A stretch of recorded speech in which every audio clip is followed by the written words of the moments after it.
Grandes escritores.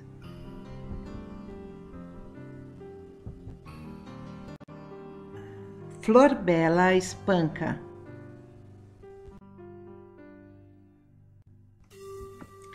Se antigamente era considerada transgressora, polêmica, desafiadora dos preceitos da sociedade, porque fumava, gostava de noitadas e casou-se 3 vezes, hoje é considerada introdutora do feminismo em Portugal.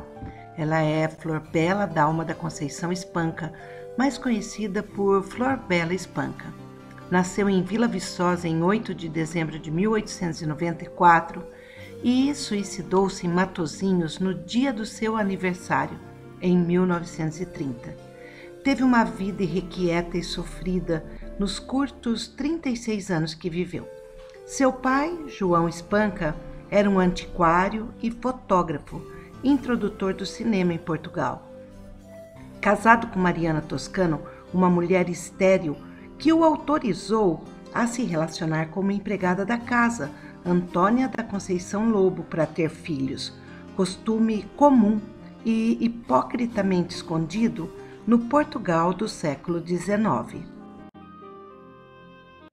Os filhos Flor Bela e 3 anos mais tarde Apelles Espanca foram registrados como tendo pai incógnito, porque o pai era um burguês que temia a opinião da sociedade, mas foram criados na companhia da mãe, na casa de João e sua esposa. Ambos só foram reconhecidos como filhos oficialmente em cartório 18 anos após a morte de Flor Bela. Ela tinha um amor imenso pelo irmão, afirmando que ele era a pessoa que ela mais amava no mundo, o que alguns autores afirmam que seria uma paixão real, sensual, uma forma de incesto, mas nada é comprovado nesse sentido. Começou a escrever aos 8 anos, havendo registros de um soneto chamado A Vida e a Morte, em homenagem a Apelles, com uma anotação que mostra que mesmo na infância tinha uma visão de mundo própria. As coisas da vida me dão vontade de chorar. Em 1907, escreveu seu primeiro conto, Mamã, para Antônia, que doente faleceu 1 ano depois com apenas 29 anos. Com a morte da mãe, foi separada do irmão e levada a Évora, no Liceu Nacional, um internato onde permaneceu dos 14 aos 21 anos, sendo uma das primeiras mulheres de Portugal a frequentar um liceu. Os registros na biblioteca da instituição mostram empréstimo de obras de Balzac, Alexandre Dumas, Camilo Castelo Branco, Guerra Junqueiro, Almeida Garrett e muitos outros. Em 1913, aos 19 anos, casou-se em Évora com Alberto de Jesus Silva Moutinho, seu colega de escola. Dona de um temperamento forte, só fazia o que lhe agradava, principalmente escrever. Ela era incapaz de viver submissa ao homem, por mais que o amasse. Não aceitava que o amor fosse o confinamento da mulher, e mesmo casada sempre lutou para publicar seus versos, atividade condenada por seu marido.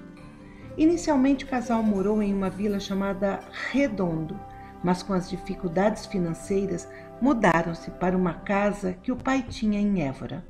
Em 1916, de volta a Redondo, Flor Bela organizou uma coletânea chamada Trocando Olhares, com 85 poemas e 3 contos, mas não os publicou. Começou a trabalhar como jornalista no jornal O Século, de Lisboa, na seção de moda e nos jornais Notícias de Évora e A Voz Pública. Em 1917, terminou o curso de letras que havia interrompido e matriculou-se em Direito na Universidade de Lisboa. Era uma das 14 mulheres entre mais de 340 alunos. Em 1918, sofreu um aborto que lhe deixou sequelas físicas e psicológicas. No ano seguinte, publicou sua primeira obra, Livro de Mágoas, contendo sonetos com 200 exemplares que se esgotaram rapidamente. Definia sua vida assim: O meu mundo não é como o dos outros. Quero demais, exijo demais. Há em mim uma sede de infinito. Sou antes uma exaltada com uma alma intensa, violenta, atormentada, uma alma que não se sente bem onde está, que tem saudades, sei lá de quê. Em 1920, ainda casada, iniciou um romance e foi viver com Antônio José Marques Guimarães, um alferes de artilharia, quando interrompeu o curso de Direito e pediu o divórcio do seu primeiro marido. No ano seguinte, casou-se com ele e mudaram-se para o Porto e depois Lisboa, onde ele se tornou chefe do gabinete do ministro do Exército e ela dava aulas de português.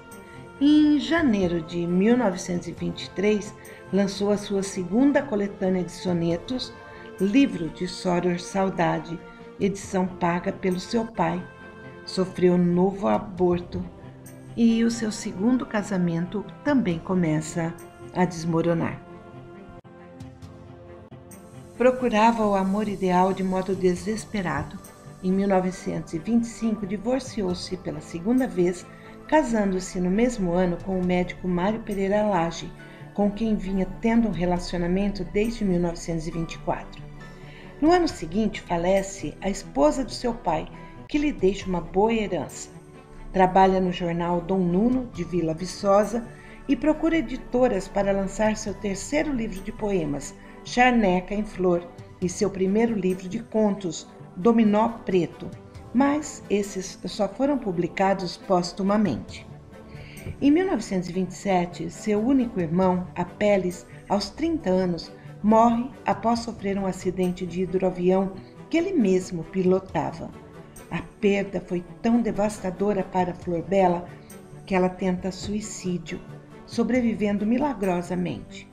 Sobre a morte do irmão e a sua desilusão com a vida, escreveu um livro de contos, As Máscaras do Destino, publicado em 1931, póstumamente. No início de 1930, começou a escrever o Diário do Último Ano e fez contato com Guido Batelli, um professor italiano, então em visita à Universidade de Coimbra, que se encantou com os poemas de Charneca em Flor e assumiu sua publicação anunciada para o ano seguinte. Em outubro daquele ano, ao ser diagnosticada com edema pulmonar, tenta suicídio pela segunda vez.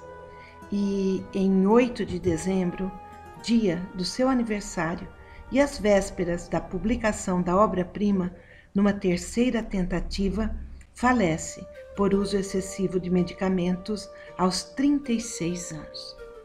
Ela deixou uma carta na qual pedia para que colocassem partes do avião pilotado por Apelles em seu caixão, no que foi atendida. Está sepultada no cemitério de Vila Viçosa, sua terra natal. A obra de Flor Bela é polifacetada. Escreveu contos, um diário, cartas, traduziu vários romances, colaborou em diversas revistas e jornais, mas tornou-se conhecida pela poesia, quase sempre em forma de sonetos com temática amorosa. O que preocupa a autora é o amor, os ingredientes que são inerentes: solidão, tristeza, saudade, sedução, desejo, morte, passando longe de temas políticos ou sociais. Somente 2 antologias foram publicadas em vida: Livro de Mágoas e Livro de Sórar Saudade. Outras obras, como Charneca em Flor, Juvenília, Relíquia, apenas saíram póstumamente. Embora tenha vivido intensamente os problemas da sua época, sua poesia é egocêntrica, tem forte teor confessional e é desligada totalmente de preocupações de conteúdo humanista, político ou problemas sociais. A sua obra tem o uso recorrente da palavra eu. Curiosidades. Depois de sua morte, soube-se que o espólio pessoal do ex-marido, Antônio Guimarães, continha artigos sobre Flor Bela, que ele coletou desde 1945 até 1981, com mais de 130 recortes. Fernando Pessoa escreveu um poema chamado A Memória de Flor Bela Espanca, datilografado e não datado, em que a descreve como alma sonhadora, irmã gêmea da minha. O cantor e compositor Raimundo Fagner musicou 2 de seus mais famosos sonetos, Fanatismo e também Fumo, no álbum Fagner, de 1982. A cantora Nicole Borger estreou seu primeiro álbum, Amar, um encontro com Flor Bela Espanca, musicando sonetos de diversas fases da poetisa. A fadista portuguesa Marisa musicou os poemas Caravelas e Desejos Vãos. O grupo musical português Trovante musicou o soneto Ser Poeta, de Charneck-en-Flor, em 1987, que se tornou uma das músicas mais populares da banda e que foi apresentada até no Rock in Rio, Portugal. Flor Bela foi uma das primeiras mulheres a estudar direito em Portugal e usava calças compridas quando esse tipo de roupa era exclusiva dos homens. Eu sou a que no mundo anda perdida, eu sou a que na vida não tem norte, sou a irmã do sonho e desta sorte sou a crucificada, a dolorida, sombra de névoa tênue e esvaecida, e que o destino amargo, triste e forte impele brutalmente para a morte, alma de luto, sempre incompreendida. Sou aquela que passa e ninguém vê, sou a que chamam triste sem o ser, sou a que chora sem saber porquê. Sou talvez a visão que alguém sonhou, alguém que veio ao mundo para me ver e que nunca na vida me encontrou. Amar. Eu quero amar, amar perdidamente. Amar só por amar. Aqui, além, mais este, aquele, o outro, toda a gente. Amar, amar e não amar ninguém. Recordar, esquecer, indiferente. Prender ou desprender é mal, é bem. Quem disser que se pode amar alguém durante a vida inteira é porque mente. Há uma primavera em cada vida.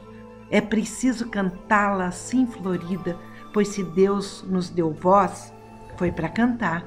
E se um dia hei de ser pó, cinza e nada, que seja a minha noite uma alvorada, que me saiba perder para me encontrar.